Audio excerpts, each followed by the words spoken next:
All right, good evening. I almost said good morning. We're coming at a different time today. We normally come in on Sunday morning, so I'm used to saying good morning, but it is a very good evening. Good evening, good evening, good evening. It's Grace Talks time.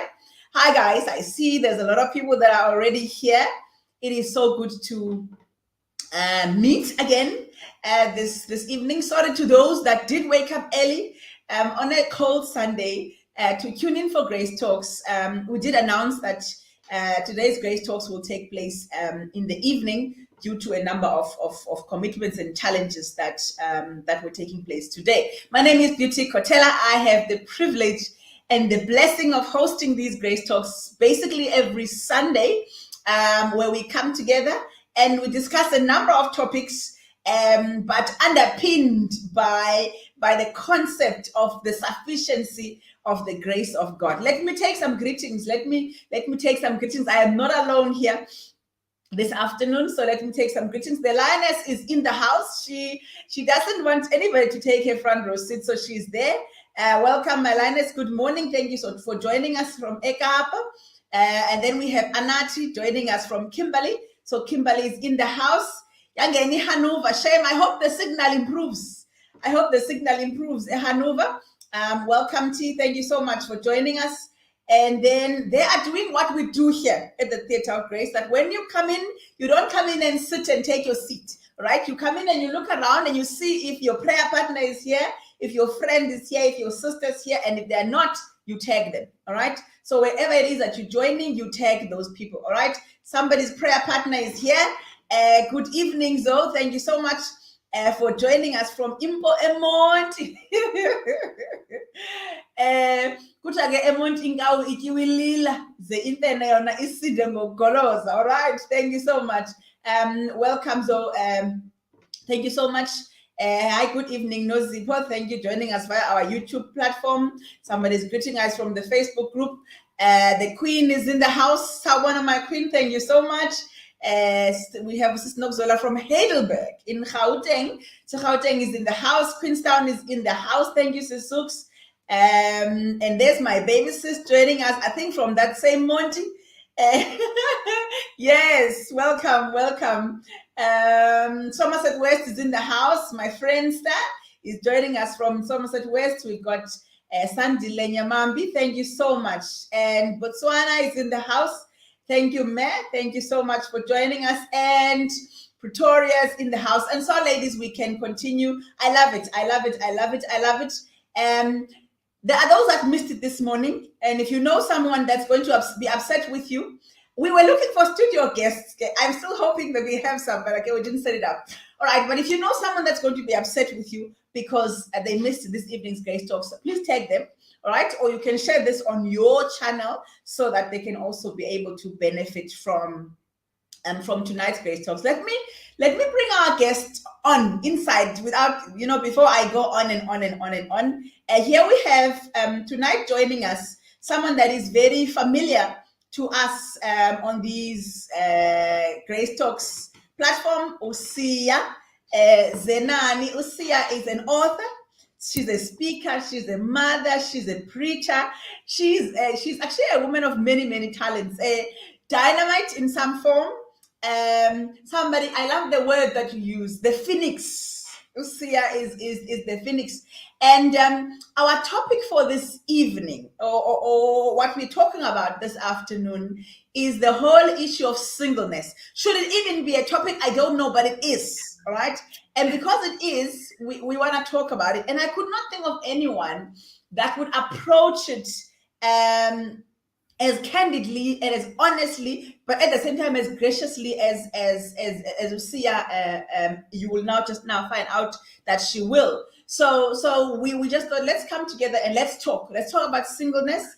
And someone, Sia, said, I can't remember who it was when we were putting the posters about tonight's Grace Talks. She says, someone said she's got the experience of both sides of this whole thing. But anyway, before I go on, let me just let you greet the community. Good evening, Shoba. Good evening, Shoba, and thank you so much for having me. And good evening to all my sisters and brothers out there who have joined us this Yeah, evening. yeah, And I hope that this question by the end of this talk will be answered. yeah. Yeah, Yeah. yeah, yeah. I think we'll go straight to that question. But guys, let me just say that if you've got something to say it. All right, wherever it is that you are, whether you are on YouTube, on Facebook, do share your thoughts. We will do our best to also bring your thoughts into this conversation. If you've got a question, if you've got a comment, please feel free to share that. Now, with a little bit of tongue in cheek, I put that topic for tonight's conversation, and that is singleness a curse or a gift? Okay, and I love what you said to me earlier. So let me ask you this question so that you can give that response to the community. What do you think? From where you are sitting right now, is singleness a gift or is it a curse? I refuse to answer the question. Yeah.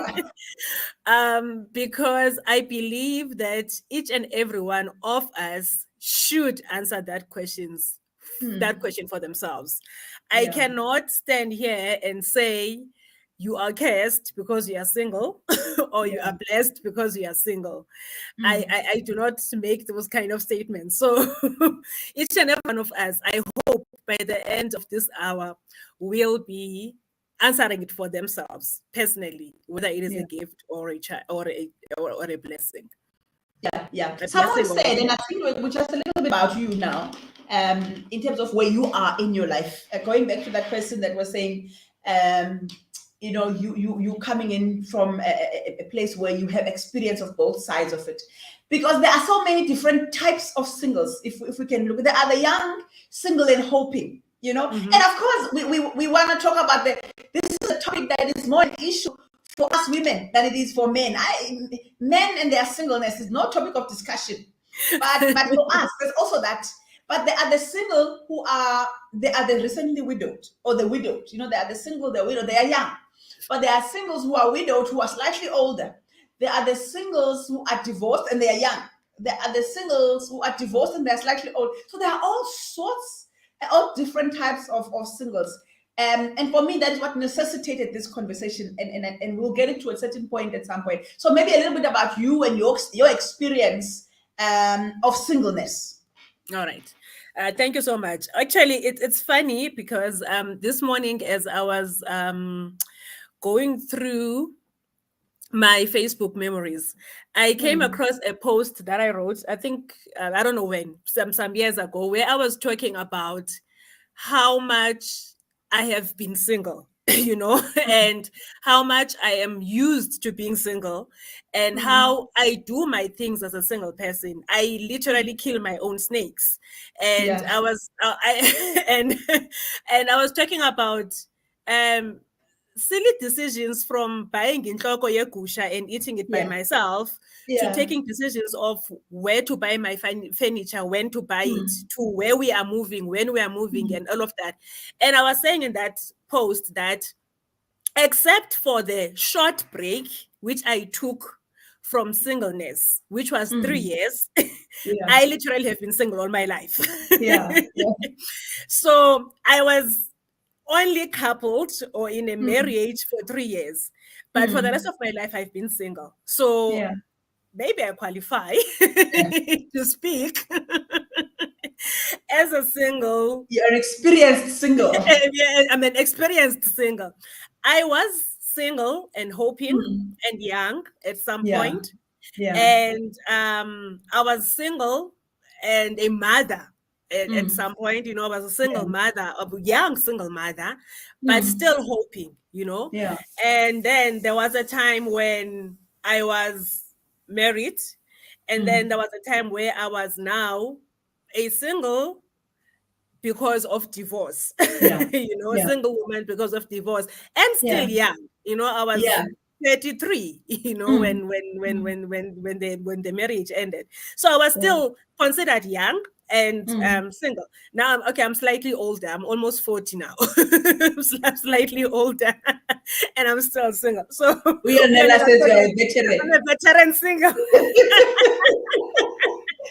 I wanted her to join. I wanted her to be our studio guest, but let's leave her for now. Yeah, I'm a veteran. So I've lived different stages of being single. Younger, slightly older, almost giving up and going back to hoping again and all of that. But here I am. Yeah. And it has got all these many facets and it's got challenges to it. So I think perhaps let's just go into that, go into the facets of it, the challenges of it, and the whole pressure that society places, especially on us as women. Why is it even an issue for us? And of course, there are. I may be wrong here because I do not have. Look, I have quite a lot of experience. I had 30 years of singleness, so I do have the experience of it. There are some seasons that are a little bit more challenging to be single than other seasons, Yes. in life, even years in your life that are more challenging. There are periods in your life that are more challenging to be single. There's winters, so let's just go a little bit into that. All right. Okay, I'll start with the stigma of being single. I'm starting at stigma. I'm starting on a very negative note because I believe that that's what a lot of times we suffer from. Being single is not acceptable at societal level. It is not acceptable at church level. Hence, the pressure that is put on, especially on the girl child, you're literally trained to be a wife all your life, I remember growing up, I'm not a very I got you. Yeah. I don't know how to put it in English, but I'm not that person who's going to wake up in the morning and spring clean and whatever. I do things that are necessary for me to do in order for me to live in a clean space and acceptable living arrange or space or whatever. So I grew up being that child who's here. I talk a lot. And I will keep all of you entertained as you work, and I'm not very fast in my hands and all that. So I grew up I'm a lazy person. I know I'm not a lazy person. So I grew up being termed I'm lazy, and obviously I grew up in the village where we fetch wood from the forest. I hate hard work. Or with all my heart. So obviously, I've never been fond of going to get wood from the forest and putting that whole thing on my head and going home with it. And I grew up in a village where we didn't have access to water, so we had to go fetch water from Mtonjeni and all of that stuff. So one of my aunts, my oldest aunt, would say to me, "When like you must." Get educated very well so that you sit on a chair that does like this, a rotating chair, because you are not going to be fit to be a wife ever in your life because you are so lazy, So I grew up with those things being said to me, and for me, I took it as a motivation. And even now, I was telling her when we were burying my dad, I'm like, you remember how you used to tell me that I must be educated and sit on a rotating chair? That came true. I am educated. I'm sitting on a rotating chair. And I sit on a rotating chair. So from as young as I think I was 8 or something when she said that to me, that when I are very lazy and you must, we teach you to do these things so that you are a good wife, to your husband one day. And I used to tease her and say to her, as I was growing, I would say to her, I will not marry a guy from the villages. I'll marry a guy from a lokshin so that we cook with next stove. I don't have to go and carry water. I don't have to go carry water from the river and wood from the whatever. We can use gas stove. They will be running water in the house or whatever. Or I'll hire somebody to do that because I'll be educated, So I used to have those kind of responses as I was growing up. But the fact is, from a very young age, I was being groomed to be a wife. You know, it Yeah. didn't matter Yeah. what I wanted as a person. It didn't matter how I viewed life or how I viewed Mm. marriage or whatever. But the Mm. fact is, I was being taught that Yeah. you must get ready to be a wife. And Yeah. the strange thing is that this thing is not said to the boys. No one is No, preparing the no. boys to be Boys must husbands. be boys. Yeah. Boys must be boys. I Yeah. was taught I must come home at a certain time. Windows must be closed. Curtains must Yeah. be closed. Lights must be on and whatnot. Mm. Whereas my Yeah. brothers would be allowed to come back at whatever time they feel like coming home, you Yeah. know. So Yeah. there's always been the societal pressure on Yeah. how you should carry yourself so that you can get married. Then Yeah. I became Yeah. Adventist. I became Adventist at varsity. Yeah. Yeah. Okay. Sorry, Before Sia, before you go there, before Mhm. you become Adventist, I think I mean this is my experience and I'd love your view on this because from where I'm sitting, I think yours and mine upbringing is exactly the same. That we grew up. Umalume wam said, "Funde mntanam," because when you will never. I sometimes I want to wake him up say, I'm here 15 years, my brother. I'm still here. And I'm not here because I know how to work. I'm not here because I work hard. It's a different story. But I think for me, that grooming of the girl child for marriage, first and foremost, of course, we are growing up in a society where we know that women can do more things, but women are being groomed that they can do more things, but in addition Yes. to being a wife. In other words, the being a wife is still an issue even today, even as people are raising children. It's like that's just how we are raised, Tina, as women. And I think that adds for me to the societal pressure. It's one thing that marriage doesn't happen, but it's another that it doesn't happen and it's expected. I would love to have it happen, but also society. So I feel like I'm failing myself and I'm failing You feel society like you're because I have not failing everybody skilled. else.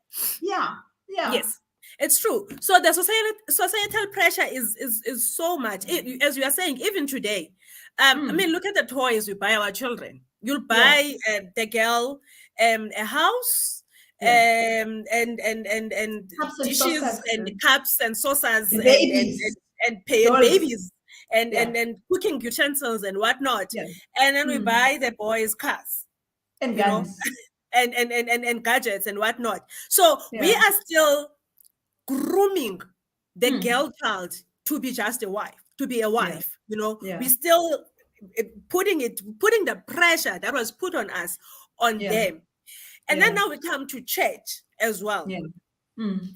I think before I became Adventist, I've never felt pressured from a church point of view on Mm. how I should, think about Mm. marriage and whatnot. Yeah, It was a yeah. free whatever, But Mm. becoming Mm. becoming Adventist, now the pressure it became more.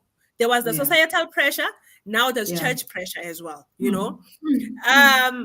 When I became Adventist, okay, that's a story for another day, but I became an Yeah, extreme Adventist. I was, what you call a masupatzila. yeah, yeah, was I was the yeah, no wearing pants, no makeup, yeah. no Long nails, skirts. long skirts kind of girl, and Mm. spirit of prophecy and See, the Daniel and Lord is a Revelation kind of testimony. girl. Mm. And the pressure that comes with that, like Ellen White, Mm. that's how Yeah, people would call yeah, you. You yeah. are that people have created an idea of the Mm. kind of husband you're going to have. Already Yeah, they've decided you are going to have a husband. yeah, yeah. And as time goes and you are single, the Mm. pressure doubles. Mm. That the time, Yeah, the clock is mm. ticking, and we don't Yeah, see anyone around you. yeah, And because yeah. I'm this liberal person that I am, character wise, I have Mm. always had a lot of guy friends around me. And then now Mm. starts the pressure also with their girlfriends that Usia may want to take, our Yeah. guys, because we don't see any Mm. guy with her, Mm. and all of that. And she's Yeah. single, and Mm. she's smart, and Mm. she's a wife material, according to certain standards Yeah. of the church, or that we have put ourselves. So there comes the church pressure as well. Mm. And I Yeah. want to contribute, not to absolve myself for my responsibility or accountability or whatever in this situation, but I want to Mm. contribute both the church pressure and societal pressure to some of the Mm. mistakes that I have made in my life as far as Mm. relationships are concerned. Yeah. Yeah. I personally know, not feel like, I know that some of the decisions that I took when it comes to Mm, men, I wouldn't mm, have taken if I didn't feel pressured, you know. mm. I Yeah. will make an example that, okay, by the time I met my ex-husband, I was 29. Mm, Um, I was a single mother of two. My mm, firstborn was 5. And in a way, my life was kind of in order, you know, mm. Yeah. financially, spiritually, societally, and Mm, socially, mm. and all that. I Yeah. was okay, you know. Mm. A Yeah. relationship which I had before that had ended more than a year of before meeting him, Mm. you know. So I had Yeah. also healed from that relationship, if I were to put it like that. Yeah. And I was okay. The only thing that was missing in my life, that Mm. was clearly missing in my life, was a husband. Yeah. You are already okay. You are this young Christian woman, Mm. and Mm. you have everything in order. You can Mm. take care of yourself. I mean, your house is in order, but Mm. the stability, that stability, I'm putting it in Mm. quotes, Yeah. what that is missing is that you do not have a husband, you know. So Mm. and now the clock is ticking. I mean, you're almost 30, and Yeah. there's a There is there's a this state. there's a certain There is kind of this pressure that comes with 30, you know. I don't know. There's a certain kind of pressure that comes with being 30 and all I that. So know. I feel like most of Mm. my um wrongest, you know, Mm. the Yeah. worst decisions that I've Yeah. taken were because I Yeah. felt pressure, you know. Okay, Yeah. besides everything else that was going on in my life, but there was the reality of the pressure was there. Yeah. You know. So Yeah. okay, let's move on from that challenge. So the challenge that comes with being single is that Mm. you have every day to fight whatever you are feeling within you, Yeah. and fight what is coming from the outside as well. So Yeah. you are trapped in this Yeah. conflict where you have Yeah. your own fears as a person, Yeah. you have your Mm. own targets, you know, And time frames, wishes. Yeah. and Mm. as a Mm. person, and this pressure is inside. Now there's Mm. also the outside pressure that comes, and then there's a Yeah. certain stigma that is attached to being single. Yeah. Akahlalwa ndoda, you know, Hey, she can't akalast. keep a man. Can't keep a man, yes, she can't keep Yeah. a man Yeah. with our, you know, our everyday language, last, you know. Yeah. And Yeah. that is a certain stigma Yeah. that sticks, you know, with you. Yeah. You start being branded in a Yeah. certain way, and it's not Yeah. nice, you know, Yeah. when people talk about you, and you will hear these things, and Yeah. the gossip cycles in church, Yeah. you know, you Mm. will hear the things that are being said about you and all of that. Yeah. And that Yeah. may cause you to make mistakes Yeah. because you are You want to fearing that last.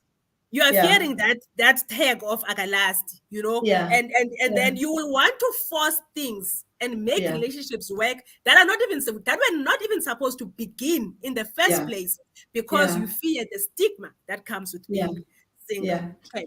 You know, when I say, sorry, Mhm. while you're on that one, you know, it's almost like a vicious cycle because one, you start, and I remember this in the days before I got married, that as you grow older, because when we grew up with boys, ne?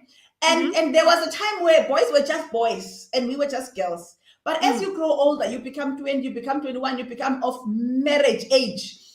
The expectation, your own wishes, the expectations as well, make you start to look at just guys no Yes. longer with friends like he can just be my friend. That when there's a man in your life, whether he's coming from you start to think and expect that this maybe should grow into something, whereas it could Yes. just be a friendship.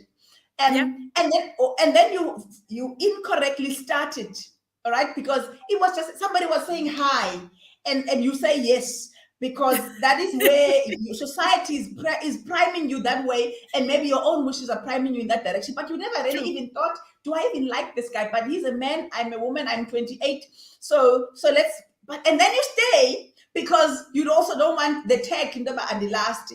And as you grow older, and you as you and you know the whole, what do they call it? My husband doesn't like it when I talk about this, but people become older and become more successful in their careers, it becomes even more challenging because Yes. and dare I say, you become beautiful. You are beautiful. You are successful in your career. You are older, and you can't keep a man. Like everything else is going right for you except for this particular part. Anyway, sorry. True. I like what you are bringing. How we cost ourselves Yeah. relationships that could have Mm. been beautiful friendships, or Yeah. that could have been business associations, Yeah. that could have been something wonderful for your life, Yeah. because you now started looking at this person with an eye of Nobu and Funa, and I must want Yeah. him back, Yeah. and Yeah. Yeah. you start um you even start changing how Yeah. you relate to them, Yeah. to so that you appear more of wife material. Yeah. And whatnot. You Yeah. start you start being if I mean, if you're a fierce, strong-willed person like me, now you Yeah. start being Ucuthe, timid. ucuthe, ucuthe. I mustn't come across too much. Because you want to be liked, you want to be likable, Yeah. and it's true that sometimes you don't even Mm. think, do I even like this person? Do I Yeah. like what Yeah. they stand for? Do I Yeah. even have I ever even seen myself with somebody like them in my life? But because Yeah. they're a man and you're at this age, which is so Yeah. pressured and Yeah. whatnot, you'll be like, Mm. so that you are likable. And then you start Exactly. this thing which should have never even started, and then it ends Yeah. in tears, and then it Mm. messes up you. It messes up your life even Yeah. further. Mm. Okay. Okay, we've spoken about societal pressure. We've spoken about stigma, right? Yeah. And Yeah. okay, another challenge with being single, okay, reality Mm. of being single is that you may lack support in Yeah. life Yes. Yeah. challenges. Okay, Yeah. that's especially when you are of a certain age, Mm. where Mm. you feel, oh wait, it's expected for you to be married. Yeah. So Yeah. you may lack support in life challenges. This is Yes. especially more for people who keep to themselves, who don't have a lot of friends. I'm blessed Yeah. with wonderful friends. I have a lot of people Yeah. that support me in everything, but not all of us are like Sia. Not Exactly. everybody Mm. has It's friends and, outgoing. and Mm. support and all. So as you grow, you may face challenges, life challenges, that you Mm. feel like, what, if I had a partner, maybe, Yeah. the two is better Yeah. than one. This, I Yeah. would carry it better. Mm.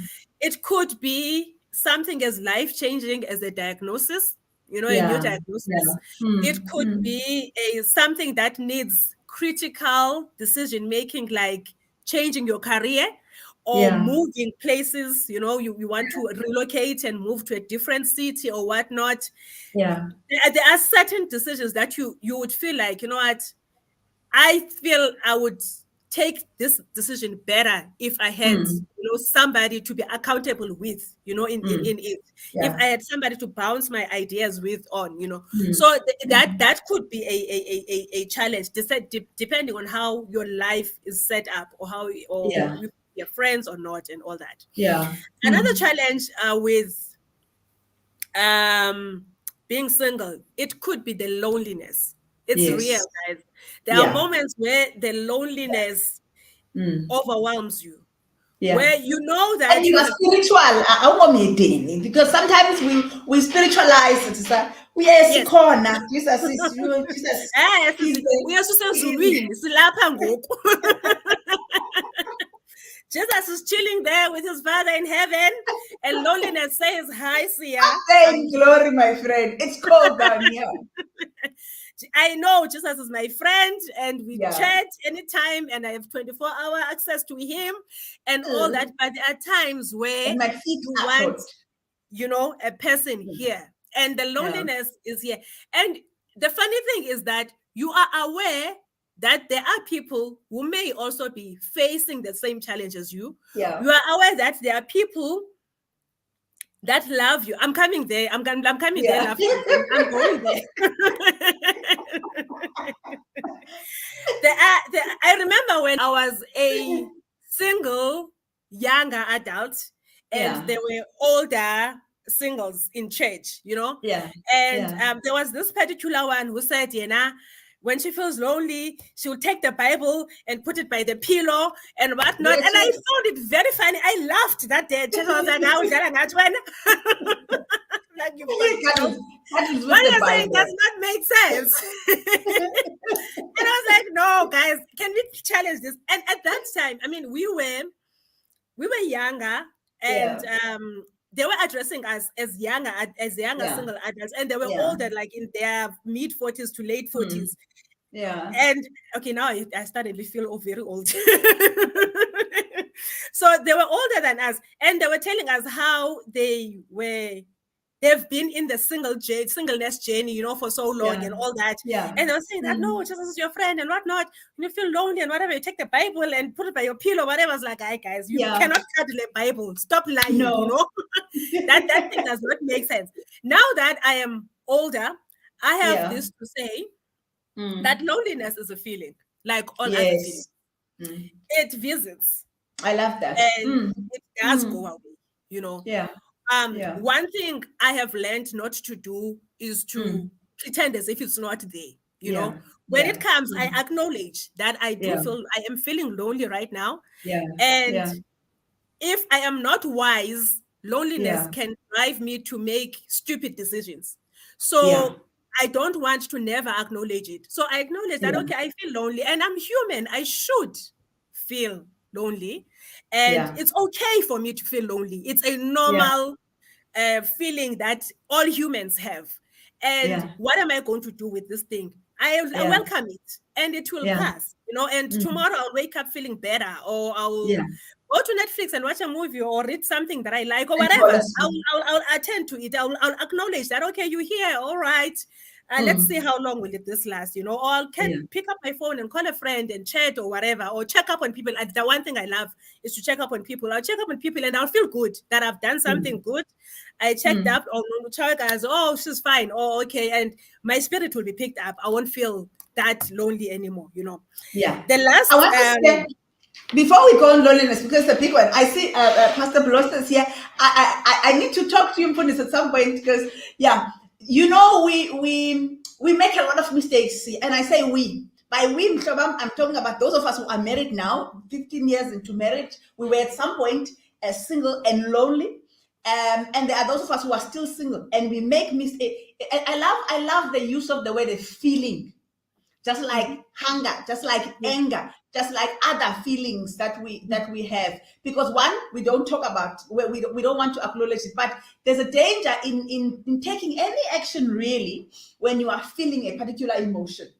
Yes. But a lot of us, if we are honest, we have made many mistakes in this whole issue of loneliness. Hence, we are putting it out in the open today that it is a reality. When we are single, it's a reality for guys and it's a reality for girls. And guys have made mistakes in their singleness, and girls have made mistakes in their singleness. But of course, our mistakes tend to be a bit more magnified. We're not going to talk about that. So, but I do think that I just want to appreciate your putting it out there so that all of us know that there's, because sometimes ibangati you are awukukanga. If you even acknowledge that, you know what, I do feel, and I'm one, yes, but right now I'd love a little bit of I feel it would be so nice to have a warm body next to me. But of course, many of us, of course, remember there is the gentleman called the devil, right, who is an opportunist, who, if he watches your pattern long enough, he will pick up your lonely moments, aka Sabbath evenings for the most, and will find you. And will find you a temporary replacement to relieve your loneliness. And of course, it just becomes a snowball from there. So thank you so much for just bringing that up. I just thought, let me just put a little finger over there. Anyway. You're welcome, sis. Okay. I'm going to go through the last two challenges of being single, and then I'm going to move to the benefits or the nice things about being single. Okay, so the second last thing that I want to talk about in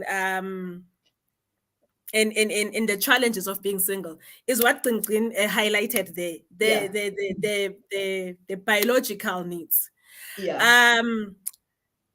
This becomes more frustrating as you grow older. Okay, when you are younger, there is the hope of getting married. Ne? Yes. There's Yeah. the, I will wait. I can Yes. wait. I will wait for Mm. my husband. Mm. I will get Yeah. married. I will do this thing as much as I want, Yeah. Yeah. legally, and when Yeah. it's legally and morally right and Yeah. whatnot. Yeah. Then you get married, Yeah. and you find that it's not even it doesn't even happen as frequent as you wanted it to be, because marriage is coming with its own set of challenges and Thunder without rain. and you get sexually frustrated in marriage, Mm. Mm. which is a disappointment, because Mm. all your single life you were looking forward to Mm. this. Yeah. And Yeah. then you're frustrated in marriage. You're like, come on, why, Yeah. Yeah. like, why are things happening like this? Yeah. And then in my case, you get divorced after Yeah. 3 years. Yeah. And after 3 years of marriage, and now I am 33 and divorced and a single mother of three, and I have my own issues to sort out, issues Yeah. of being angry with men, being Yeah. hurt, Mm. not being able to trust men. And I got to a stage where I was like, I probably will never get married again. Yeah. I'll join all Yeah. my life, Mm. and that's fine, Yeah. Mm. And God must understand that, Yeah. and so this fake, and Yeah. then you grow and you heal and you mature and you get to a point where you're hopeful again. But Yeah. in all of these things, in all of these stages, your Mm. body knows what it knows. Yeah. And Yeah. your body will And remind you it has that tasted I some of this. know what I know. Mm. And I Yeah. want what I know, Yeah. And Mm. coupled with the loneliness, which is an Yes. emotional thing, which is a feeling. Now there's Yeah. there's the physical feeling Yeah. that says, Yeah. "Hi, pay attention And to of me." course, and of course, and of course, in our time, it used to social media doesn't help. Where you then start seeing Mom Chawe, no babe, like you, I want, or you go to church. Family life becomes everybody's sitting next to everybody else, and it's like everything else around you also just reminds you just. Anyway, Yes, sorry, I think I'm yes. getting through. Everybody reminds you Yeah. how alone Mm. you are, Yeah. and Mm. how hopeless your situation is. Mm. And with my case, around the same time when my marriage was ending, I was Yeah. also diagnosed with HIV, right? Yes. Yeah. So now I was dealing with a whole lot of self stigmatization, Yeah. going through Yeah. a moment of um I may never there may never be somebody who's going to love me again, Mm. Yeah. and Yeah. because I have all of these issues. I Yeah. have, I'm divorced, I'm a single mother of three, I'm now HIV positive, and Mm. whatnot and whatnot. Mm. And maybe I'm not even a lovely person or a lovable Hey. person, Yeah. and all of those things. But okay, you process those things, you get through them, you heal and whatnot, and you get to a point where you're like, yeah, love is not a bad thing, But Mm. in all of that, you are going through these emotions, the Yeah. loneliness, the Yeah. sexual frustration, when your body, and as a woman, there are Yeah. certain times in the month Yeah. where your body is Yeah. literally in heat. Hormonally. Mm. You Yeah. are hormonal, you are whatever, Mm. and you want Yeah. what your body is reminding you that you need, Mm. and Yeah. it's a great challenge. And Mm. now you sit and you be like, I'm a Christian, Yeah. and Yeah. I should, probably do things according to God's Mm. standards, Yeah. and I you put look my at body under. This is what God puts it. I put my body under submission. Yeah. And you wrestle with Mm. yourself, Yeah. and you also facing the reality of, I'm almost 40. Yeah. What if I never, It could be downhill from here. it could be downhill from here. Mm. I might never even meet a person who looks at me in that way, Yeah. or even if I do, given all my challenges and whatnot, Yes. it might never get to a point where we actually walk down the aisle. So I might as well just give it, you know. So Yeah. it's a very difficult journey. Yeah. It's a very Yeah. difficult challenge, very Yeah. difficult challenge, because you have to now have an extra layer of discipline, Yeah. an extra layer Love that. of um um an extra layer of maturity, you know, where you say, yes, okay, I'm looking at my reality. This is this is that, Yeah. and whatnot. This is what the word of God says. Yeah. And maybe let me just choose to believe his promises, you know, Yeah. and see how it goes. And we fall. I'm not gonna lie, Yeah. I'm not gonna come here and make myself a saint. We Yeah. True. fall every now and again. There are times where you're like, you know what? Forget Yeah. his promises. This is what I'm doing for myself right now, you know. Yeah. And you fall, and then you get back on the wagon again. You try again, and Yeah. it's a difficult journey. You know, I think Yeah. out of all the challenges that I've faced as a single older woman, I think this is one of the most challenging ones, or the one of the most difficult ones. Okay. Yeah. Yeah. The And area of then relationship. Yeah. yes, in the area of relationships. Okay. Yeah. Then the last challenge that I want to talk about before I move to the benefits is, for me personally, it's the fear of growing old and alone. Yeah. And Sure. I've always had, you know, had a certain view of life and whatever, and how I want to die. Like I chat about it. I have conversations about it even here at home. I always my Yeah. children that, one, I don't want to die in an accident. I don't want to die Yeah. like, hey, there was an accident and then she die. I don't want Hey, stuff like that, that a kind of drama. compliment. Mm. I also don't want to be sick for a long time, Hey, and people have yeah. to change their lives OG. to take care of Mm. me and whatnot. I always picture myself dying peacefully in my sleep. Mm. And Mm. part of my dying wishes, or my wishes as I approach death, is to Yeah. die in the presence, or in the comfort of knowing that I was loved. You know, I have Yeah. a Yeah. person who truly Mm. loved me, you know. Mm. And Yeah. when I look at my future and I don't see that person, it becomes very scary. You know, Yeah. that's a Yeah. personal fear Mm. for me. I Yeah. don't know if other people share the same thing, but I fear Mm. like dying alone and miserable and Mm. probably anxious, you know, Yeah. and all that. I would love, by the time I die, to have experienced love Yeah. whilst I was still okay and healthy, and Mm. dying in peace, Yeah. knowing for a fact that there's this person who truly love me, Yeah. and dying Yeah. with them alive, you know. Yeah. Or even if they die before me, but I'll die with the assurance that there was a person who truly saw Yeah. me and felt me and really loved me. So I always say, even if I get married at 55 or whatever, Yeah. I would Yeah. still, yes, dream, you Yeah. know, came true, or prayer answered or whatever, because Yeah. I do not want to die alone. I don't want to be one of Mm. those workers who will be shipped to an old age home and be eyeing abomkhulu there because Yeah. I had the accident or Mkhulu whatever. wakho. And whatnot. That is me. Yeah. so, Yeah. so for me, that's a personal challenge of yeah. Yeah. Please Yeah. God, make sure Mm. it does not happen like that. Okay. Yeah. I'm gonna move on to the challenges. To the benefits The quickly. benefits. Let's Yes. pause there, Khaba. Before we go there, I want to ask the guys, because we've got a couple of guys that are here. Is this because we just spent the time on the challenges?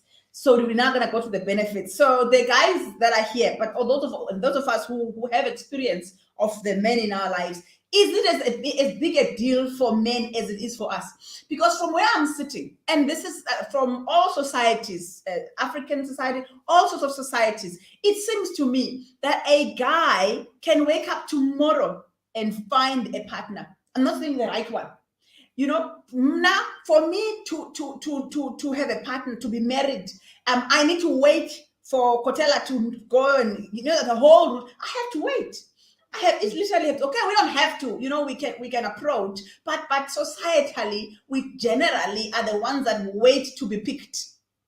Which, by the way, was not the same as how Eve and Adam met. You know, Eve was brought to Adam. Adam waited. But I just want to find out from the guys, do they have it as much as we have it? The whole pressure of being single. Because it seems to me that a guy can be married at 26 and wake up today, I want me a wife, and I'm gonna go and have a wife. Or he can wake up and wait until he's 40, make 6 babies, and then at 40 decides he wants to get married now, and he can get married and he'll find himself a wife. I might be very biased in my view, and I'm open to being open. As you picked up, we're being very candid. We're gonna knitting it up at the end. Don't worry, but we're just being a little bit more candid now because we are just also just as human beings. So I'd love to hear from the guys. Is the pressure as real for men as it is for us as women? The whole issue of singleness. Now, before we go to the benefits, when I see, which I'm sure they are, I've noticed a very, I don't know if it's sad, but a very interesting pattern, almost like a ripple effect.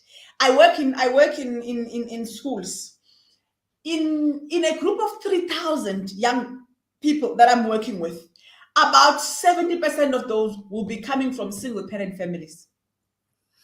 So we are having a situation where we are replicating the whole situation where if I'm a single mother and I raise my children as a single mother, then the fear is that it's looking like marriage is no longer a thing.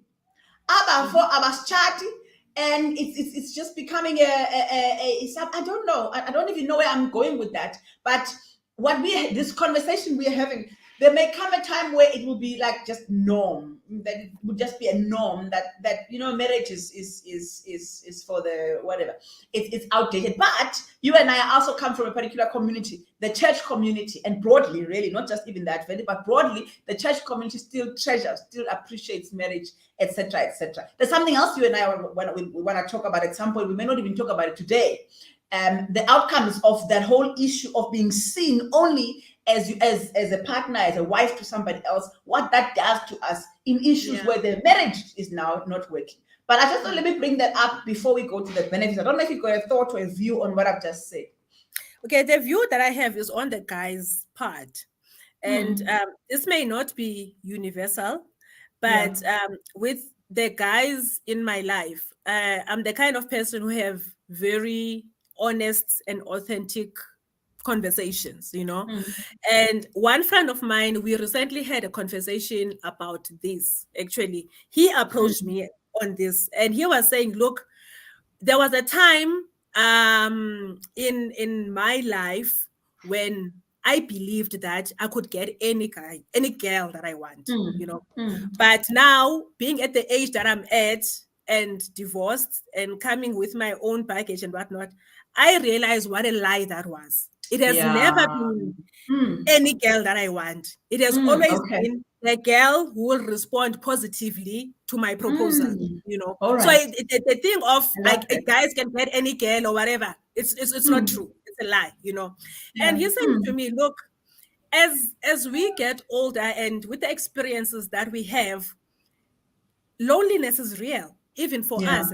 He was saying to me, look, sometimes I feel so alone, and I'm at the same time, I'm not very free to just get into a relationship, because I believe I'm still working on myself and blah blah blah and whatnot.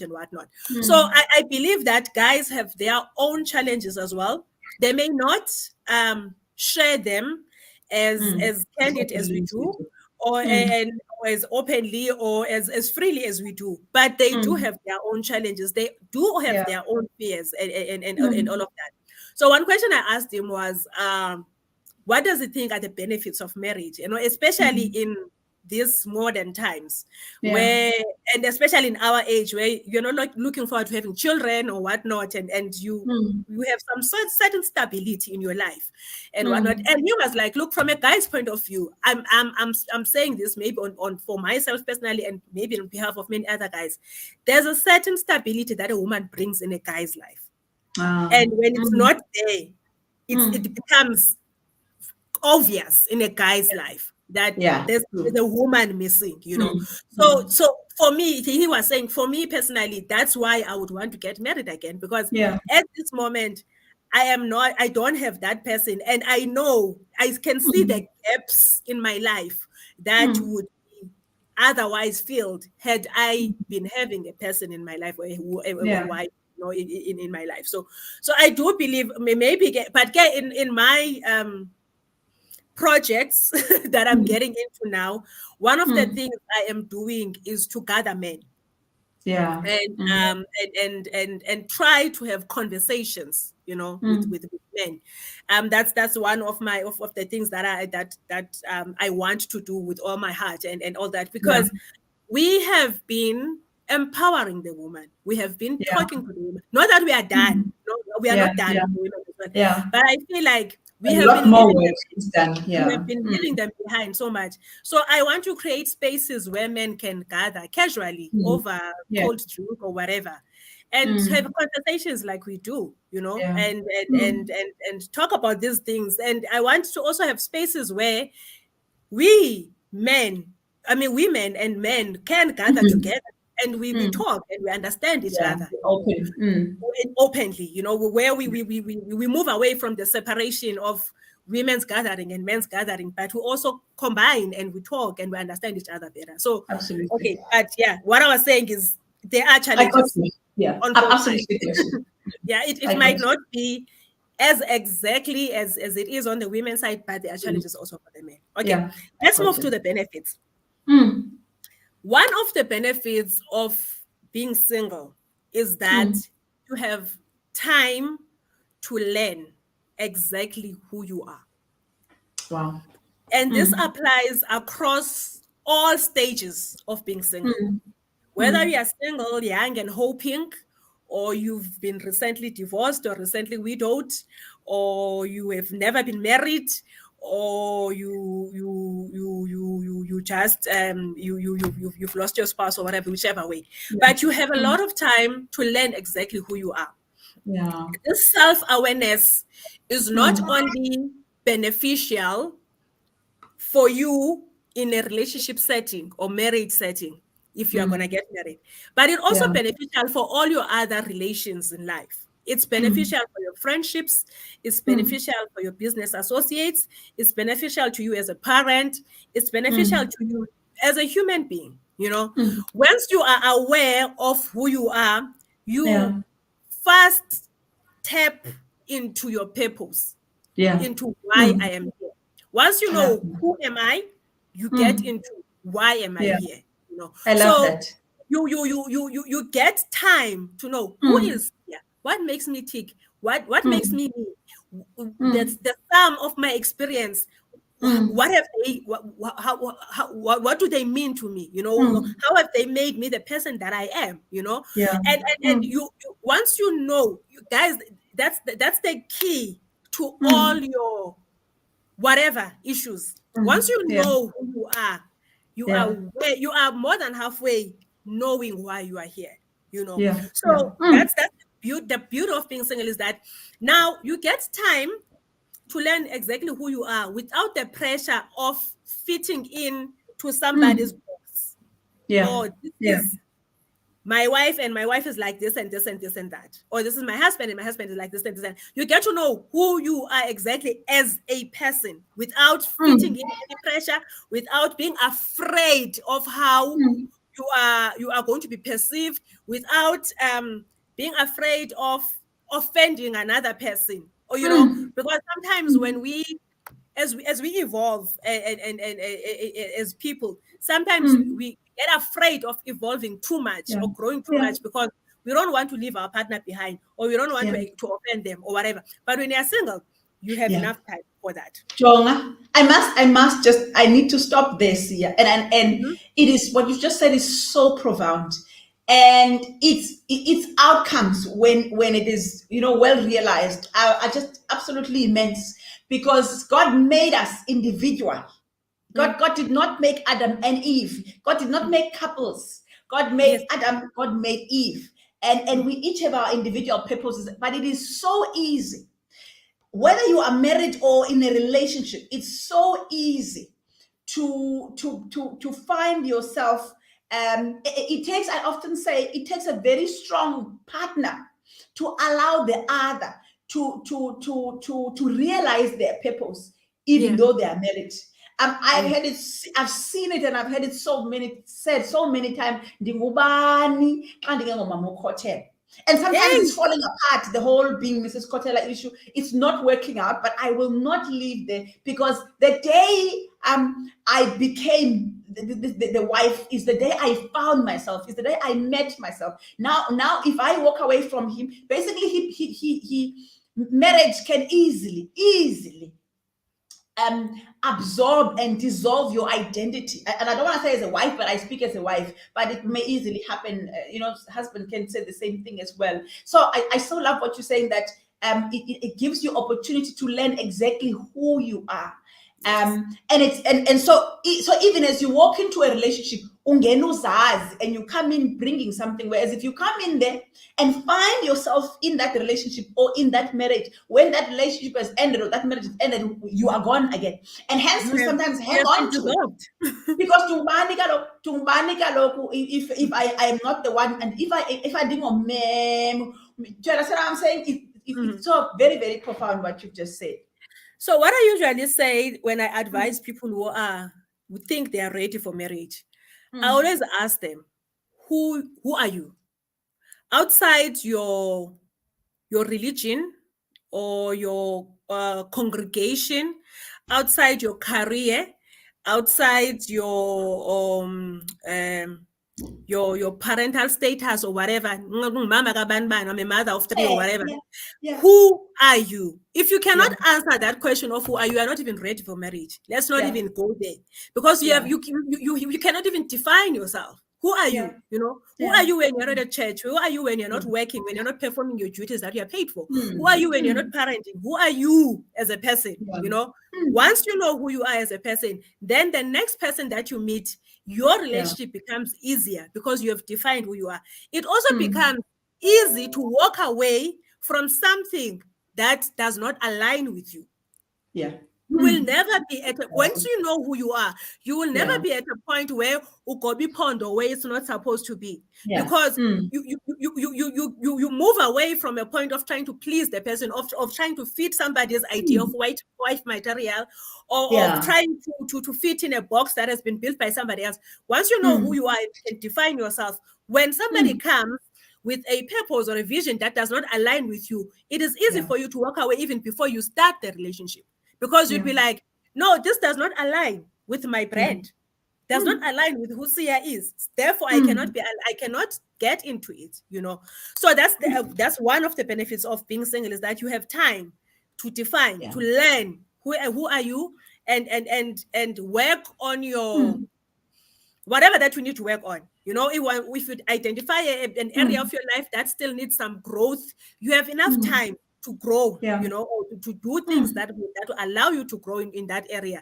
If you get to a point where you realize that there are certain areas that still need healing, you have enough time to invest in your healing. If you meet areas of your life that you realize are toxic, you have enough time to work on your toxicity, so that you can live a much beautiful life. And as I've said, this self-awareness is not just for you to be in a relationship or in a perfect relationship, but it is for you as an individual. It's you self-actualize, and it will work for all your other relationships. It will work beautifully for your relationships.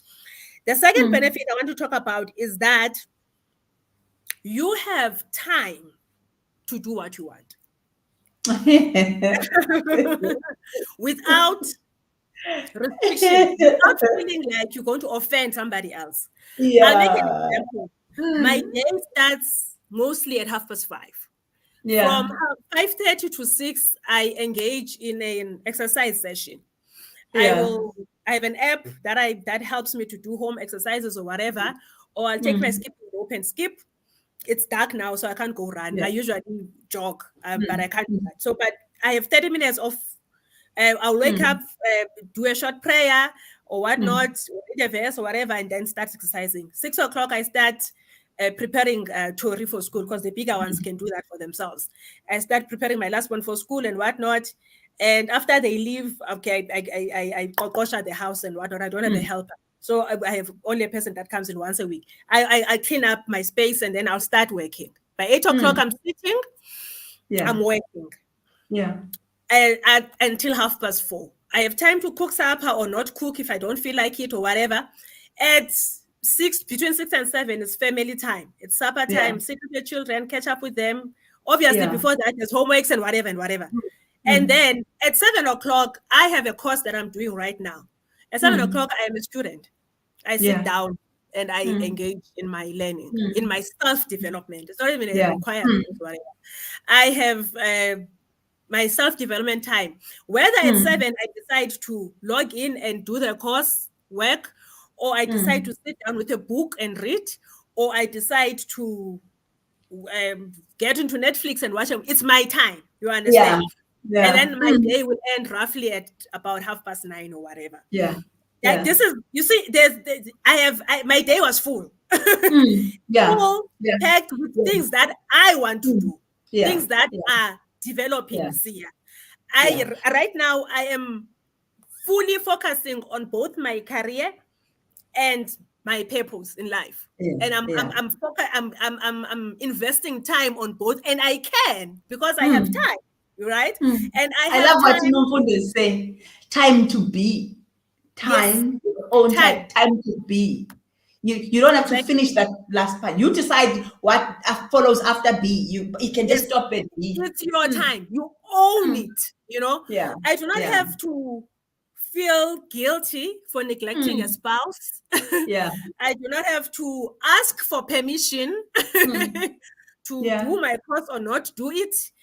Mm. Sorry, I do not have any restriction whatsoever. Mm. You Yeah. know, Yeah. I was Mm. telling you about my weekend. I was Yeah. not even here. I was Yeah. out there the whole weekend, basically. I left home Mm. Friday, came back very late last night, slept, woke up this morning out of the Mm. house, came back Yeah. after 3. Yeah. Like, I do what Yeah. I want. I do Mm. me. You know, Yeah. I have Mm. time to do that. And for Yeah. me, that's a benefit, you know. Mm. Having been Mm. in a unfortunately, okay, I'll use my experience of a marriage. Yeah. Other marriages, Mm. I know they may not be like this. Mm. But having Mm. been in a marriage where I was so restricted, where I Mm. was so controlled Yeah. on what to do, when to do it, who to do it with, Yeah. to a point of even controlling how I dress, to a Mm. point of controlling who I chill with and whatnot, Yeah. and then being this free, you know, Yeah. to understand Yeah. how much Breath of of a fresh air. blessing it is for me Yeah. to Mm. own my Mm. time. You know, I Absolutely. own my time. I do what I want when I want to do it. If it works for me, it works for me. I lala nelam khona umuntu othi lala nelam uvuke nelam. Ivuke nayo. You know, I can decide to I will wake up tomorrow and decide not this course that I'm doing, actually I don't like it. Yeah, I've Yeah. paid money for it, but it's not working Yeah. for me. Let me choose Mm. something else. You know, Mm. Yeah. I do me, like, every Mm. day, any hour, any minute of the day. That's Mm. for me is a blessing. Yeah. And then another blessing which I found in singleness is the quality of friendships that I Yes. have. Okay. Okay. Okay. I have closer friendships or closer relationships outside romantic relationships, you know, Yes. Okay. with Mm. people in my life. Okay. I can dedicate time to do stuff with them. I can dedicate time to listen to them or to vent to them or whatever, whichever way, you know. And the Mm. quality of my friendships has increased significantly as I am Mm. getting older, you know, Yeah. Okay. because I do not have to listen to somebody in my life who says, I don't like your friend. Your friend is like this and that. Yeah. I Mm. choose the Mm. people that I want to have in my life Yeah. based on Mm. the quality they bring and the quality Yeah. or whatever I bring Mm. as well to their lives, you know. Yeah. And the kind of things that we talk about are things that Mm. are building or mutually good for Mm. both of us, for both me and my friend, or and Mm. whatnot. And I'm enjoying this as I'm getting older, as I'm maturing, the quality of Mm. friendships, the friendships that I have. And there's no point where my friends feel like they are competing with my spouse, or Yeah. I have Mm. a spouse Yeah. who feels like he's competing with my Yeah. friend, you know, Mm. and Yeah. and all of that. So I have the people that I want without them feeling any kind of way. I was Yeah. laughing. Even my cousin yesterday called me very early in the morning. He's like, I know you're single. I can call you at 5 a.m. I need to talk to you now. It's like, I don't care if you're sleeping, but I need to talk to you now, Yeah. and I know you're single. Mm. So please don't be lecturing me about what time Yeah. to call and what not. And we had a Yeah. very long conversation, without Mm. any restriction of who, Yeah. and whatnot, or Yeah. I'm going to be questioned, Mm. who you talking to so early in the morning and stuff Yeah. like that. For me, Mm. that has been a benefit. Yeah. And the last one is the freedom of thought, Yeah. owning my Yeah. thoughts, Okay. All right. Mm. Um, I can be quite stubborn, but I'm also I can be also very flexible, Like Okay. I Okay. listen. I'm a good listener. I do listen and I Mm. do take advice. But I'm also Mm. maybe not use stubborn. Maybe I'd say I'm very strong-willed, Yeah.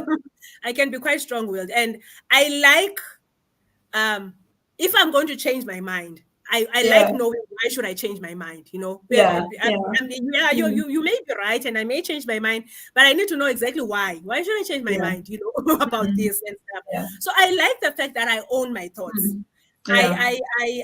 I think my things through, and Mm. I'm 100% accountable and Yeah. responsible for whatever Yeah. that can go wrong, Either way. Mm. I like either way. So when I Yeah. take a decision, I look Mm. at how it's gonna work for me. And Mm. I look Yeah. at possible options. Or I can do it this way or this way or this way. Yeah. If I do it this way, it's pa, or it may work Yeah. out well there. Or if Mm. I do it this way, yeah, and I weigh up the option. But Mm. I like the fact that I own my thoughts. I can Mm. decide today that, what, Yeah. in the next year or whatever, this is Mm. what I want to do. And I focus my energies on it and I do it. And Yeah. I can wake up within 4 months and decide, you know what, the year plan Mm. is not working out. It's not going to work out. Let's Let me change change it. my mind about it, or Yeah. let me tweak it here and there Yeah. without explaining Mm. myself. So Mm. it's nice to own your own Mm. thoughts, and it's I'm with nice to you. be an adult. Mm. Yeah. And be accountable for your own thoughts and your own decisions and whatnot. If it works Yeah. out, it works. If it doesn't, Mm. it doesn't. Yeah. Nofondo is also making a very valid point. Time to feed the spirit as well. You Yeah. have, as I said, in this time thing, you have time Mm. to invest in yourself. Yeah. To Yeah. do things that you want. I'm.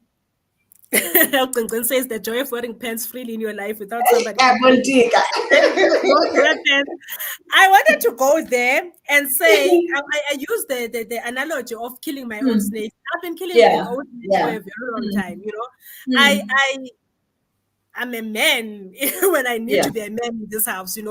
And After we yes, when I need Mm. to climb on a ladder and put up my whatever, Mm. I will do it. Mm. And I can assess a plumbing issue and be Mm. like, do we really need a plumber here, or Yeah. Umalume can do it, Mm. or I can do it, Yeah. those kind Mm. of things. So I've been literally the head and the priest of my home for as long as I can Yeah. remember, Mm. and I'm Mm. also the mother, I'm also Yeah. the softer whatever. Yeah. When the Mm. situation calls for softness, I can bring my softness. When Yeah. the situation calls for my yay, Put your pants on. I'll put my foot down, Yeah. and I used to be very scared. Now I'm getting into single Mm. motherhood as well. I Mm. used to be very scared of having teenagers in the house because of Yeah. what we know about the Hey. stereotypes Mm. about teenagers and stuff. But now my daughter is turning 16 and my boy is 14. Yeah. And I think we're doing well, Yeah. I Amen. listen and look at what other teenagers are doing there, and I'm like, yeah, I'm blessed. I You think got I've this. got this. I think I'm handling this well. Yeah. I'm okay, Mm. in this. And I have chats with them as well, and we Mm. talk Yeah. about Mm. them not having a father in their lives Yeah. and Yeah. whatnot. And Suno said something very profound to me, my daughter, and she says, it's normal for me Mm. because I Mm. don't know any other life. So I don't Yeah. know how to Mm. respond to people who ask me, how is it to not have a father? This is Yeah. my normal. My Yeah. mom is my parent. Yeah. I don't I have don't look something to compare it with. I don't have something Mm. to compare to. I don't look at my mom as a single parent. I listen to her as my parent. Her Yeah. law is her law. Her rules are her Mm. rules. And that's how we live. And when she says Mm. no to something, she says no. When she says yes, she says yes. I don't challenge her because she's a mother. and stuff like that. So for me, having been single, as I said, all of my life, except for the short break of 3 years, I have found my single life being a blessing to me. Yeah. I found the blessings or the benefits I've greatly benefited from the Yeah. good parts of being single, Yeah. than the good days have been more than the bad days. Let me put it like that. Yes. Especially Yeah. as I grow older. Yes, Yeah. I will not lie, there are moments of loneliness, there are moments Yeah. of, As we've "Ooh, mentioned I them. wish I had a spouse," and all of that. But I'm fully living in my purpose, Yeah. Yeah. and I am doing great in it. And Yeah. I don't think I would be here where I am at right now had Mm. I um coupled myself immediately Mm. after I was uncoupled. Mm. I don't think I would have Yeah. achieved what And the you were at serious risk at that stage. You were at serious risk after you were uncoupled because of wanting to go for what you are used to. Yes, It must be very scary. When you come out of a relationship used to all these other benefits and atmosphere and what a relationship brought, it's easy to jump out of one and go straight into another in I pursuit of that exact. very true. I and Mm, okay, loosely put, mm, it mm. actually has a term. It has a Mm. name. It's called the who side of divorce, or the who stage of divorce. Okay. Okay.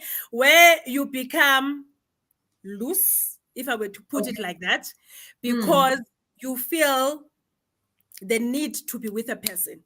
mm, You've just lost the person that you thought you would be with you for the rest of your mm. life until death Yeah. do you part. You had vows with this person, and you vowed to each other that until death do us part. Mm. Yeah. And now the death has come sooner, and the Yeah. death of the The death of the relationship has come. marriage. Mm. The death of the relationship has come.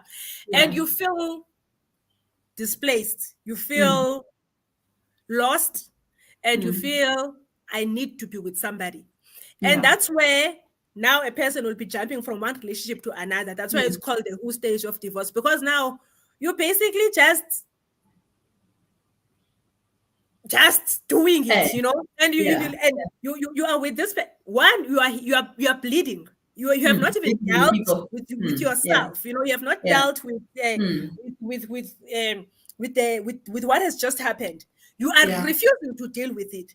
You Yeah. meet guy number one. Guy number one stays with you for a month or two and realize Mm. that, okay, this person is actually toxic, or whatever happens in the relationship, and Mm. it ends. You move to another Yeah. guy, another month or two. You move to another one, Mm. another month or two. With it, you look back within a day, like, you have been with 6 guys, Goes, yeah. and Mm. that hurts. Yeah. You get Yeah. hurt. You judge Mm. yourself. You get Yeah. frustrated, and you're like, "What Yeah. am I doing? What am I doing wrong? Maybe Yeah. what my ex said is He was true. I'm right. not Yeah. lovable, Mm. and Mm.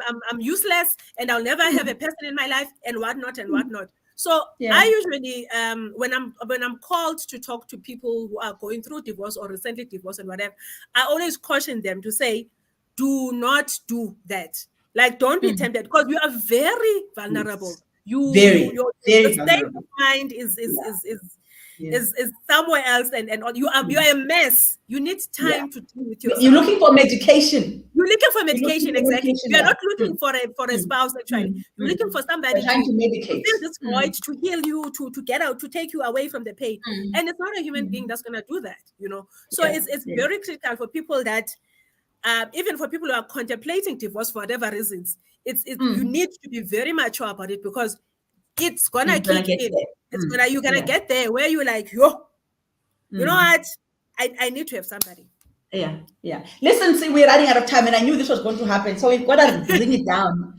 We've got to narrow it down. And the point I want us to close it with, but I want to go to a question, Ganomfundo, before we go to this point, but I'm throwing it out there so that you can mull over it as well. And that is, this is Grace Talks.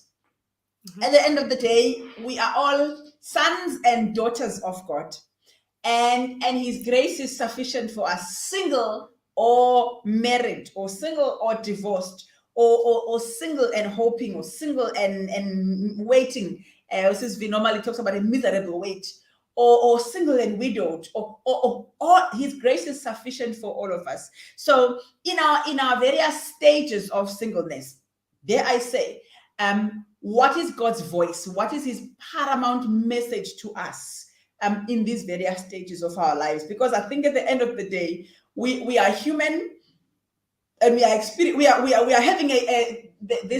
are experiencing this at a human level, Mm-hmm. and it is important for us to acknowledge that. But we are spiritual beings, but we are having a human experience, and our human experience is, as we're talking about it now, the whole issue of the loneliness and all the I love to hear your thoughts on that. But there is a question from Nomfun, and I think somebody commented on it as well, which I think is a very valid one. Ukuthi, do you not worry then about not being able to make space for other? Once you get too used to your own space, do not worry about not being able to make space for other people, being able to fit them into your own space, finding time for them. I find that this is a case for people. I'm not sure if, and you can correct me if I'm wrong. The people that have never been married, there's always that thing that maybe if I get married, but there are those people that get married and then they get a divorce. And then after the divorce, they get used to their own space and doing things their own way, that they then struggle to make room for another person after that, because they know what it's like to have someone in your life. They also know what it's like to not. Somebody was also just commenting on the same thing. I think it was Sandy who says, it is my greatest fear how I will fit someone in my life. I'm so used to being on my own. I think being in a relationship would be a challenge. Your views? My views, okay, I'm one of the people, Kemna, who have normalized therapy in my life. I go to therapy as, I would go out on a date with a friend. I'm currently on a space of going to see my therapist once a month. Okay, when I started this year, things were a bit hectic, so it was a situation of we are hospitalizing you, and I was like, no, let's stick to once every week and whatnot, and then we moved to a greater space as time moves. But one of the things that I've learned is now I'm going to therapy not because I'm depressed or whatever anymore. Yeah. I'm going, just to be a functional person. Part of growth. Part of growth, yeah. It's part of my investment to myself, Self-love, as Zenani would say. Self-love. So one of the things I recently learned about me is that I do not have much patience. I'm trying to answer the question, but I'll bring a scenario. One of the things that I learned was that I do not have much patience for relationships in my life. Romantic relationship, that is. Yeah. I am quick. I'm a very good judge of character. I'll give that to myself. But in me being a good judge of character, I am quick to cut it off even before it has begun, because I would have summarized you about you are like this and this and this and that. Therefore, you are not aligning to see, and cut you off and let you go. So my therapist said to me, "Do you realize that this can be a very toxic trait about you?" And I was like, no, I'm protecting my heart and blah, blah, blah, blah. This is a good thing. Self-love, what, I'm not going to allow my heart to be broken, Jay, for the fun of it. And she was like, no. Take a deep breath. Listen. You, as much as you're a good judge of character, you don't know everyone, Yeah. And if you want to be in a relationship, you're going to have to exercise a bit more patience than you are doing. Okay. And I was like, oh, okay, I'll try and whatnot, and gave me some homework and whatnot, stuff to do. So I learned that about me. I wouldn't have known that about me had I not been a person who goes for therapy, had I not been a person who goes and sits on that couch and try and do whatever, So that question of, are you able to come? Are you not? Am I not scared of not being able to accommodate people? I know personally I am able to accommodate people in my life, but where I'm not able is to give them too much leeway to break my heart. So,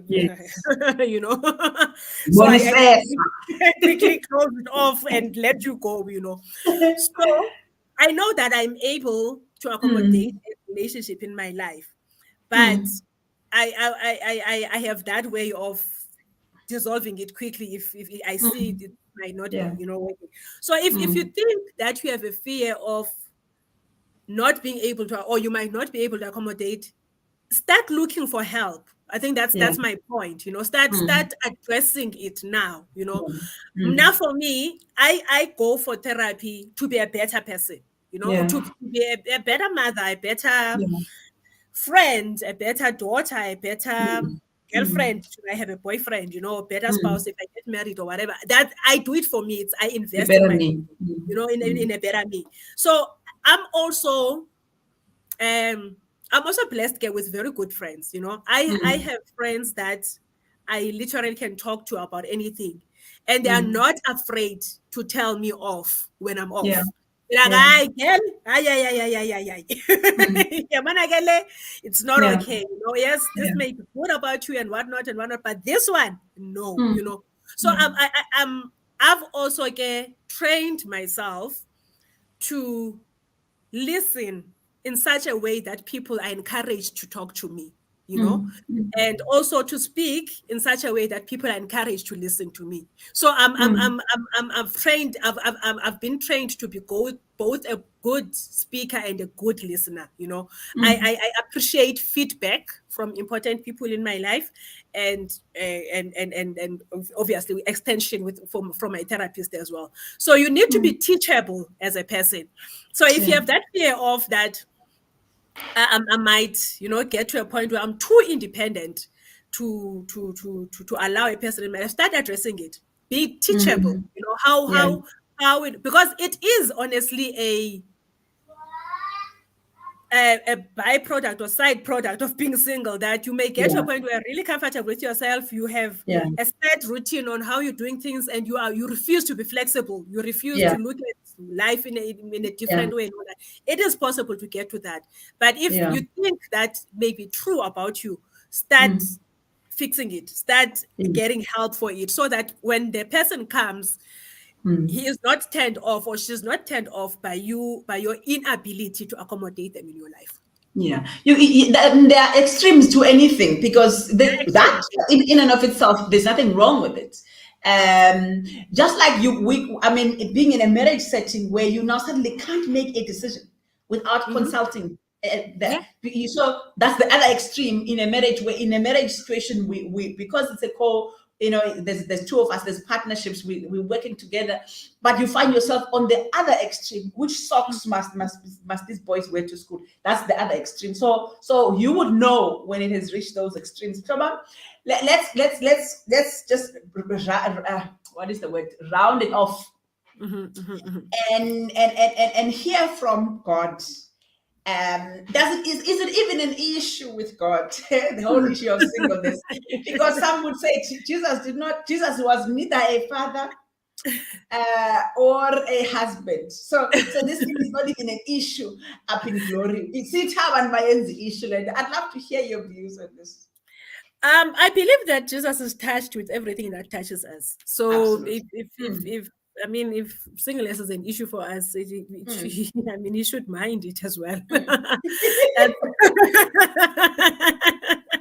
that's what I think. But as you said, Shobam, God did yeah, not create us as couples. God yeah, created Usia, who has a mm, specific purpose in life. And yeah, God created Beauty, who has a mm, specific purpose in life. Whether Beauty, part of purpose will be uma mumfundisi and yeah, whatnot, but you yeah, had a purpose when you came here. And God is mm, using all of us in our different stages and mm, spheres of life, yeah, and there is nothing that will stop God from fulfilling his purpose, not your marital mm, status, yeah. not I love that. your background, not your Mm, anything. God, mm, and one thing I love about God is that he is able to use even these mm, unfavorable yeah, situations for his mm, glory. yeah, And yeah, one thing I live by is this tagline that I have on my mm, book. yeah, It mm, says broken pieces, terrible choices, ugly mm, truths, but grace. yeah, Yeah. For me, Absolutely. that's it. Mm. It's His the grace. grace. In my Mm. terrible choices, in my Mm. broken pieces, in my ugly Mm. truths, in Mm. my whatever Mm. stage I'm at, there Mm. has always been His grace, and that Mm. grace is sufficient Amen. every Mm. day, Yeah. every moment, Yeah. every single Mm. minute. But Mm. His grace is sufficient for Mm. me. I claim it Yeah. like every Yeah. day, whatever. Even if I make a horrible decision, I Mm. know His grace is Mm. there for me.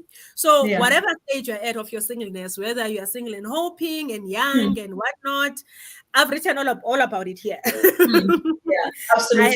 I have Absolutely. I think I've tried to cover all of it in Mm. my covering my Mm. story in this book. Mm. And it's honestly grace. God's grace Mm. is sufficient. It's Yeah. there. Yeah. It's Yeah. not, for me, it's not a fictional thing or whatever. There Mm. are times in my life when I look back and I'm like, you know what? I Mm. was even saying to a friend yesterday, I'm like, I have had many reasons why I should leave Mm. God. I Yeah. have also had many opportunities where I could have left God. And I had Mm. very varied reasons why I would do that. And I've told Mm. God about them that, you know what, Mm. in this part and this part and this part, yes, I'll call fair and I'll call right. And And now, now, mm. I sham right, sham grand and sakfuni. Mm. Yeah. But I have always gone back to God Mm. more resolute and more committed, because Mm. there are situations in my life where I look Mm. closely to them. I'm like, you know what? This was nothing else but grace that brought me Yeah. out of that one. Mm. Yeah. It could have not Mm. been anything else. This one, Mm. Yabana, this one, I shame. Yeah. I don't care Yeah. who can come and tell me what. I Mm. know for sure Yeah. that it was your Yeah. grace that brought me out of that one. So for that Mm. reason, I'm always going back to God.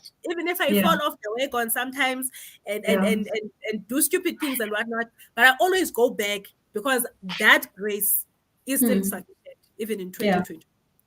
Absolutely. Well, I love it. I love it. I One of the things for me, and I used to, even in my single days, the promises come to individuals. The promises of God come to individuals, not, of course, God blesses us as a community. God blessed the nation of Israel. God blessed Adam, the family. God blessed Abraham and the family. But Jeremiah 29 verse 11 is, and I know the plans that I have for you, Yeah. and that you is you, the individual. And the beauty of God and the sufficiency of the grace of God is such that even those, because we started with the challenges of singleness, even those moments of challenges are such that they too can be brought. I was reflecting this past week on that, come unto me all who labor, compared it with, I think it's First Peter 5, where he says, cast all your cares. That there are no limits there. God Yeah. doesn't say bring all your issues except your relational issues. Yes. Bring all your this and your that except for your loneliness. Bring all your this and that except for your your emotional and all of those feelings. That there are no limits as to what we can bring to God. And so we thought, let's bring this topic up. And I said this to you, Sia, this is the beginning of a conversation I want us to have, as women here at the Theatre of Grace, because our view of us as women, and how we define us with regards to relationships, informs our behavior when we come into relationships. And Yes. those behaviors then makes us vulnerable, to some of the challenges that we observe taking place, in our relationship. So this conversation here is a beginning of a number of conversations. We actually just need to have candid conversations about us and how we define ourselves, in these relationships. And let's see where God is taking us with that. So I want to thank you, Sia. I knew, because one of the things I'm looking for, we are Christian women. We are daughters of the Most High God. But we are also human, and sometimes in our Christianity, and we may gloss over things. Yes. we may gloss over things, and in glossing over things, pretend that they do not exist while we know that they do. And one of the things I appreciate about you, and I was saying to you, I haven't got a copy of your book, but thankfully that you brought it. What I appreciate about you, and what I appreciated about you in your book, and I think Umfundisi Bloss also referred to it as well, that you bared your scar. Is that the right English? You bore your scars. So that we may learn our lessons from them, and perhaps pick up our own pieces that we can use from your scars, upon which we can build our own lives going forward. So thank you so much for always being candid and being open whenever you are given an opportunity to address us. I'll take this comment from Gintin, and then I'll let you have your closing remarks. I'm also going to ask you to pray for us as we close. She says that some of us may have to be single for life as part of their purpose, and it takes maturity and strong spirituality to accept that this may be it for me, and then all to God's glory. And at the end of the day, that's what it's about. Honoring God and being a blessing to humanity. She says, my favorite verse always comes in relevant, and this is mine too. All things, there you have it. All things work together for good for those that love God and are called according to his purpose. And Uzo, she says, noma kwenzeka ntoni ebomini bethu ubabalo lukabawo lusane inkosi igorhakazi esekusikelele ubawo again iminqweno yakho yonke sikhona siyathandaza yanam. So yeah, so your closing remarks, and then I'll also ask you to pray for us.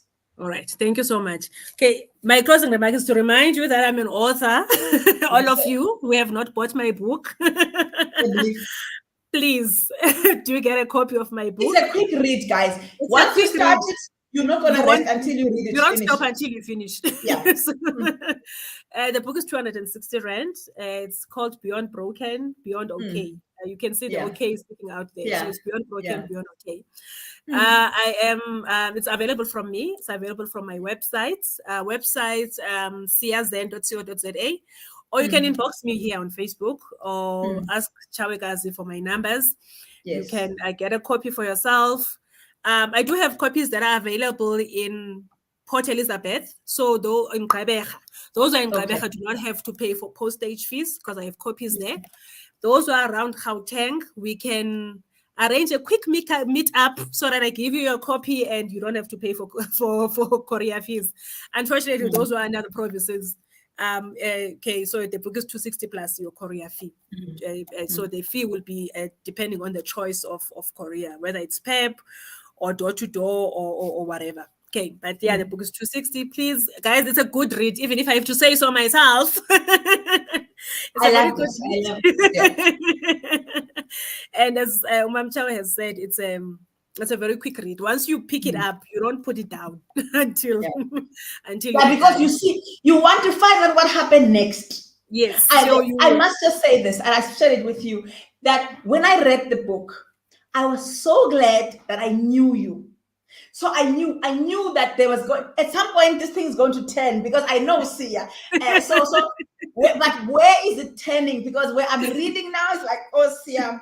So I was like, I'm so glad I know this woman, because I know at some point here there's going to be a turn. But right now it looks absolutely terrible. So yeah, I think that you are the second or third person who said that. One guy said to me, you know what? One thing that comforted me is that I got the book from your hand. So I saw you were alive, and I got the book from you. Otherwise, there was a point in the book where I was like, she's going to die. She's going to die. Yeah. And as I kept reading, I kept like, oh no, but I saw Sia, and I saw she's fine. She's alive. And she gave me the book, from because I at some point I even wanted to ask my wife, where is she? Thank you for penning that book.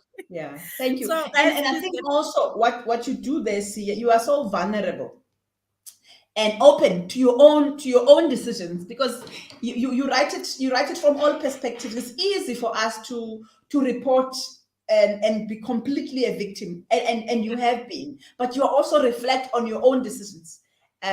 Yourself, you made us think. That's one thing for sure in that book. I was angry. I was very angry, but I also had to think. I think I said to you at some point when I was reading it that I was a mother. I was there. I was a mother and I was reflecting on my own decisions as a mother. Osiam, so you basically you take us from here to here to here to there. But one thing for sure, you get us to think, and so it is indeed a great read. Okay, enough about the book. Let's close. Thank you. Chagas, thank you so much for tonight. As I shared this with you, when I saw the poster, because remember we spoke, me and you, and you Yeah. told me what you want me to address and whatnot, but we didn't put a topic. So Yeah. when I saw the topic, I was like, yo, Aibo. How can she want me to address this like this?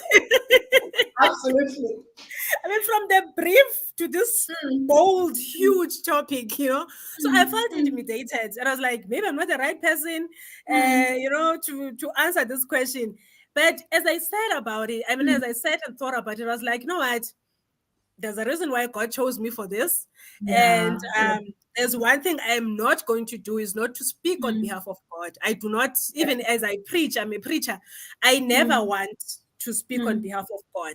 And I was like, I'm not going to speak on behalf of God and say singleness is a curse or a blessing. I'm going to let everybody decide for themselves. Yeah. All I can do is to bear it all and talk about what I know, both the challenges and the benefits. And everybody will have to decide. And I do hope that even if it's not now, maybe in the future, whatever, all of us that have listened to this will take time to answer this question for themselves, whether singleness is a curse or is a curse or a blessing. I'm as what Uqingqin was saying, that maybe some of us are meant to be single forever. I do not wish that for myself, though, but maybe. God knows. I do not wish that. Well, he keeps that knowledge to himself, that guy. And so I'm still praying that my husband is out there somewhere and we are gonna meet soon. And the question he must answer: where have you been all along?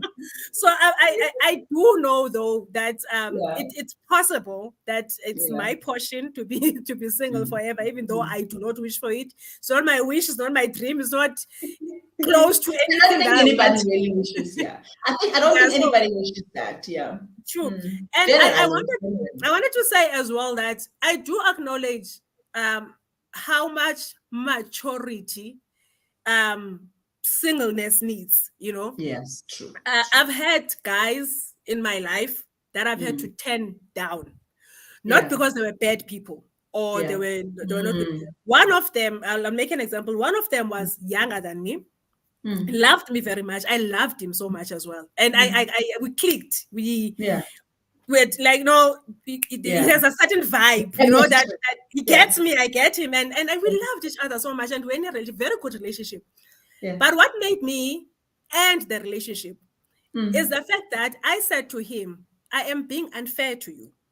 The kind of life, the kind of future you foresee for yourself will never work with me. As a person. I already have 3 children. I'm not really looking forward to having another child. Even if I do have another child, it will probably be at a very late, whatever, another stage of my life, not now. And all that. I have a lot of things that I feel I will frustrate you, because the kind of future you want is the kind of future that has a wife, a homemaker, and children and whatnot. And that is not me. And I acknowledge how much you love me, and I feel it and I know it. And you know how much I love you, but I have to let you go to find the woman of your dreams, And that for me I had to be so mature about it.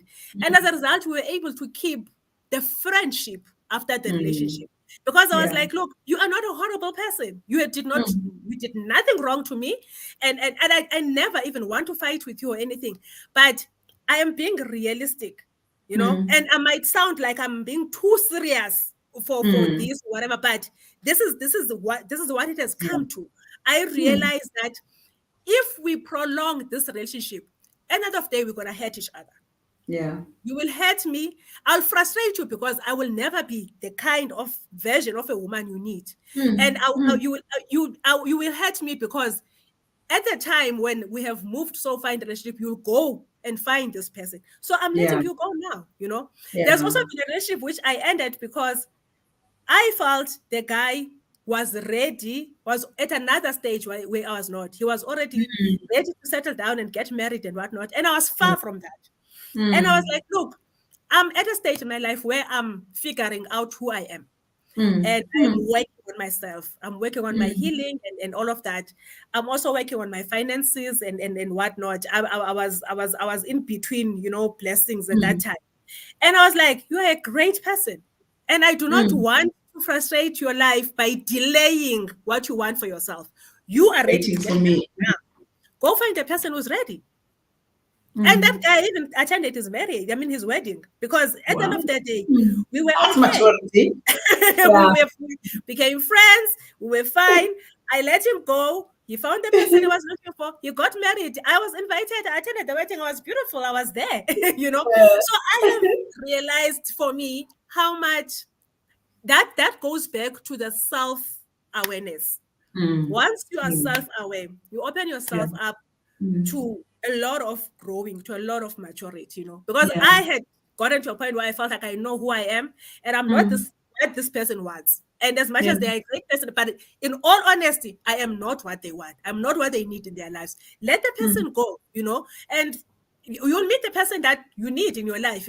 So I'm at that stage of my life where I am quick to assess and see, does this align with what I want? Mm. Does this Mm. will this go with where I'm going, or will I go with what they need? Am I Mm. aligning with them? And Mm. that requires for a lot of maturity. So I'm begging all of us to use the time of singleness wisely. Mm. Invest in Mm. yourself. Get to know Yeah. yourself better. Get to know who Mm. you are. Get to know your purpose. Start living it out, because Mm. I believe it becomes even more difficult to start living your purpose out when so you're coupled with Yeah. versus when you're single. So if you're single, use the time wisely, invest in yourself, and stop stressing about umjolo ya frata.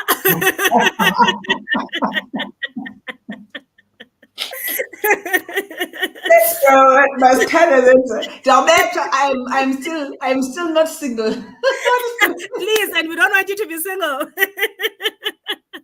So, guys, self-awareness Oh, and this start has living been out your beautiful. purpose. This has been great. And Thank His you so grace much. is sufficient for you. Mm. Mm. All right. Okay. Guys, thank you so much for joining us. I hope you've been blessed. I hope you've been enlightened. I also hope, and we've tried to keep it light, that we can also look at the lighter side of things. With the whole issue of we can easily drain each other with the whole issue of singleness. We can drain each other. And like I said, we are starting a series of conversations where we need to look at us before we come into relationships, so that we can find us even within relationships. And if life brings it about that we have to get out of the relationships, that we can still find us even outside of those relationships. But we try and find, bring it within, make it light as well. So thank you so much, Sia. It has been beautiful, and people are enjoying the whole issue of Yolo or Frata. But anyway, let's not go in there. All right. Somebody says we've been blessed and enlightened beyond measure. Thank you so much. Shabam, can you please pray for us? All right, let us praise this. Heavenly Father, we come before your throne this Mm. evening. We thank you in a very special way for the beautiful talk that we've just had. We thank you that you are God who is not only concerned about our spiritual lives, but also concerned about every area of our lives. We thank you that you are God who provides for all our needs. Mm. And we thank you that you are God who loves us and accepts us as we are, in our most vulnerable, in our most honest, in our most authentic selves. We thank you that you are such a loving Father to us. And we thank you for each and every one that attended the session. And as we part ways now, we ask that you may add a blessing to each and every one of us. Lord, as you are God, as God the provider, may you provide for all our needs at the appointed time for us. We thank you that you hear our prayers. We ask that you continue blessing Sis Beauty in a very special way, and the Theatre of Grace community. We ask that you bless each and every attendee this evening. In Jesus' name, amen. Amen. Amen. Thank you, everybody. Have a blessed, blessed week. Thank you, Sissy.